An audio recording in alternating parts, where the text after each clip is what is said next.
নমস্কার বন্ধুরা, সংসারের রীতিকথায় সবাইকে স্বাগত জানিয়ে আমি তনুশ্রী চলে এসেছি নতুন একটা রেসিপি নিয়ে। গরম ভাতের সাথে পাতুরি খেতে তো দুর্দান্ত লাগে। আর অনেক অনুষ্ঠান বাড়িতেও খুব সুন্দর পাতুরিটা করে। পাতুরি মানেই আমাদের চোখের সামনে ভেসে ওঠে কলা পাতা, কিন্তু না, আমি আর যেভাবে পাতুরি করব তাতে কিন্তু কোনো কলা পাতার দরকার হবে না। তাহলে চলুন, সঙ্গে থাকুন, দেখতে থাকুন।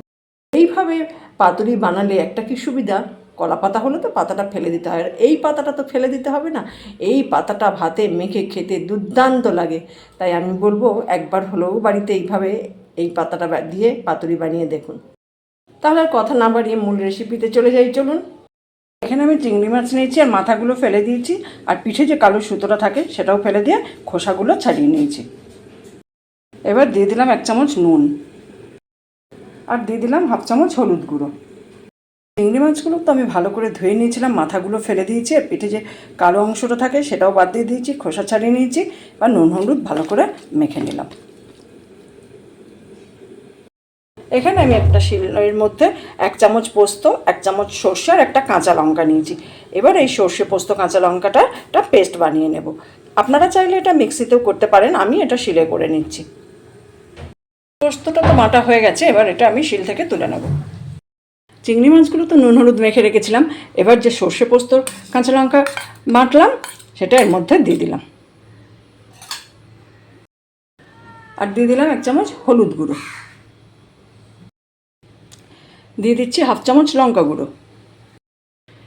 এবার দিয়ে দিচ্ছি স্বাদ অনুযায়ী নুন। নুনটা একটু বুঝে দেবেন, কারণ চিংড়ি মাছটা একবার নুন দিয়েছিলাম। এবার দিয়ে দিচ্ছি 1 চামচ সর্ষের তেল। এবার আমি সব উপকরণগুলো ভালো করে মেখে নেব। এই কাজটা আপনারা হাত দিয়েও করতে পারেন, মাখার কাজটা। এইভাবে সব উপকরণগুলো মেখে নিলাম। এখানে আমি নিয়েছি কয়েকটা লাউ পাতা। লাউ পাতাগুলো একটু ভালো করে ধুয়ে নিয়েছি। এবার এই যে চিংড়ি মাছটা মশলা মেখে রেখে দিয়েছিলাম, এই লাউ পাতার মধ্যে চামচে করে 2 চামচ দিয়ে দিলাম। তারপরে এই লাউ পাতাটাকে ভালো করে চারিদিক থেকে এরকম মুড়ে দিতে হবে, এইভাবে এরকম করে ভালো করে লাউ পাতাটা মুড়ে দিলাম, যাতে খুলে না যায়। এবার আমি একটা সুতো দিয়ে ভালো করে বেঁধে দিচ্ছি, তাহলে আর খুলবে না। এরকমভাবে সুতো দিয়ে বেঁধে দিলাম, ওই আর কি, যাতে খুলে না যায়। এইভাবে আবারও একটা লাউ পাতা নিলাম, লাউ পাতার মধ্যে দিয়ে দিচ্ছি 2 চামচ মাছ। মশলাটা দিয়ে আবারও এরকমভাবে মুড়ে দেব। এরকম করেই আমি সব মাছগুলো আগে করে নিচ্ছি। লাউ পাতায় আগে মুড়ে নিই, তারপর দেখাচ্ছি। এবার আমি এখানে একটা প্যান বসিয়ে দিয়েছি, আর প্যানে দিয়ে দিলাম সর্ষের তেল। 2 চামচ সর্ষের তেল দিলাম। তেলটা তো গরম হয়ে গেছে। এবার ওই তেলের মধ্যে যে লাউ পাতায় মাছগুলো মুড়ে রেখেছিলাম সেগুলো দিয়ে দিচ্ছি। সব মাছগুলো আমি এরকমভাবে দিয়ে দিচ্ছি, লাউ পাতা মোড়া ছিল এইভাবে দিয়ে দিলাম।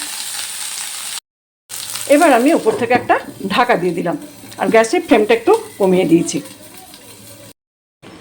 এবার আমি ঢাকাটা খুলে দিলাম, খুলে দিয়ে এটা উল্টে দেবো। একটা দিক হয়ে গেছে, আর একটা দিক এইভাবে আমি উল্টে দেব।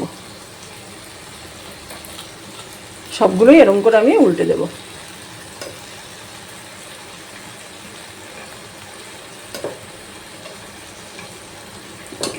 এইভাবে সবকটাই উল্টে দেব।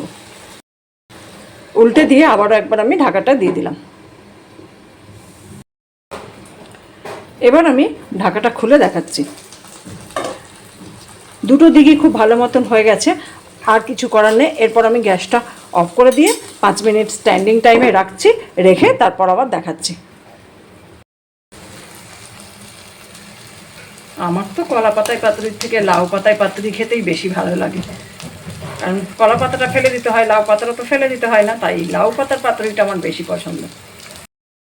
একদম রেডি হয়ে গেল লাউ পাতায় মোড়া চিংড়ি মাছের পাতুরি। এইভাবে লাউ পাতা দিয়ে চিংড়ি মাছের পাতুরি একবার বাড়িতে বানিয়ে দেখবেন, দুর্দান্ত খেতে লাগে। আর এই পাতাটাও কিন্তু ভাতে মেখে খাওয়া যায়, ফেলে দিতে হয় না, দারুণ টেস্ট হয়। আমার রেসিপিটা ফলো করে বাড়িতে বানালে কেমন হয়েছে জানাবেন, ভালো লাগলে একটা লাইক দেবেন। দেখলেন কলা পাতা না দিয়ে লাউ পাতাতেও কত সুন্দর পাতুরি হয়। আর এই লাউ পাতা দিয়ে পাতুরি বানালে একদম ভাতে মেখে তো পাতাটা তো নরম হয়ে যায়, লাউ পাতা এমনিও নরম, আর এইভাবে রান্নাটা করার পর আরও নরম হয়ে যায়, ভাতে মেখে খেতে দুর্দান্ত স্বাদ হয়।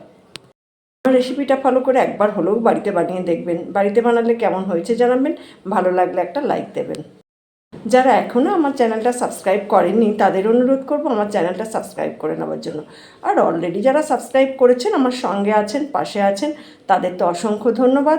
এইভাবে আমার সঙ্গে থাকুন, পাশে থাকুন, সবাই ভালো থাকুন, সুস্থ থাকুন। দেখা হবে অন্য কোনো দিন অন্য কোনো ভিডিও নিয়ে। ভালো থাকবেন সবাই।